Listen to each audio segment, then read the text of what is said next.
Car tous ceux qui sont conduits par l'Esprit de Dieu sont fils de Dieu. Romains 8, 14. Supposez que vous disiez à votre petit enfant que vous voulez faire de lui l'héritier de toute votre propriété. Serait-il capable de le comprendre? Non. Il ne le comprendrait pas. Un bébé ne peut recevoir et jouir que d'une chose à la fois. Comment pourrait-il comprendre si vous lui dites que vous voulez tout lui donner? Il ne peut pas saisir une aussi grande pensée. Il ne connaît même pas la valeur d'une toute petite pièce de monnaie. Comment pourrait-il comprendre la valeur de tout l'héritage? L'enfant doit d'abord grandir pour atteindre la maturité. De même, vous aussi, à moins que vous ne soyez spirituellement mûr, vous ne serez pas en mesure de comprendre le désir de Dieu, de faire de vous son partenaire et son collaborateur pour l'accomplissement de ses desseins grands et éternels.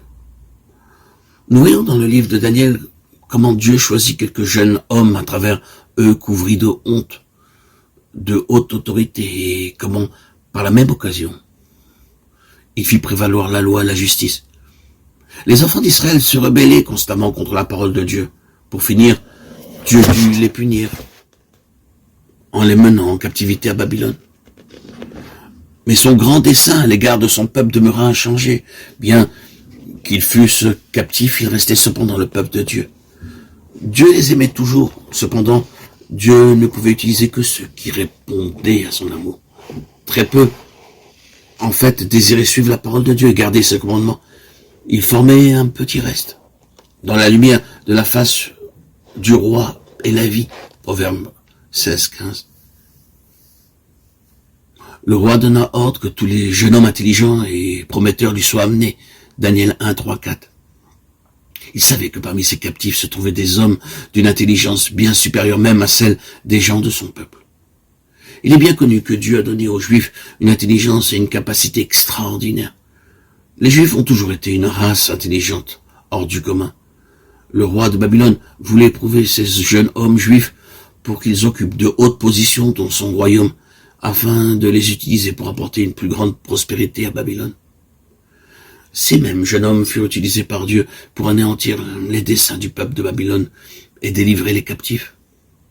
C'est ainsi que Dieu travaille. Il vainc le diable en retournant contre lui ses propres ruses. Je vais vous donner une illustration. Les pharisiens et les sadducéens trouvaient toujours à redire des paroles du Seigneur Jésus. Les pièges même qu'ils tendirent au Seigneur devinrent leur occasion de chute. Un jour, ces hommes amenèrent au Seigneur une femme surprise en flagrant délit d'adultère, Jean 8, 4. Selon la loi, elle devait être lapidée. Le Seigneur leur dit que celui de vous qui est sans péché jette le premier la pierre contre elle. C'est ainsi que le Seigneur les confondit constamment. Quelle merveille! C'est si merveilleux, ces paraboles. Elles me portent tellement, m'enthousiasment tellement. Quelle leçon, quelle profondeur dans une histoire si simple.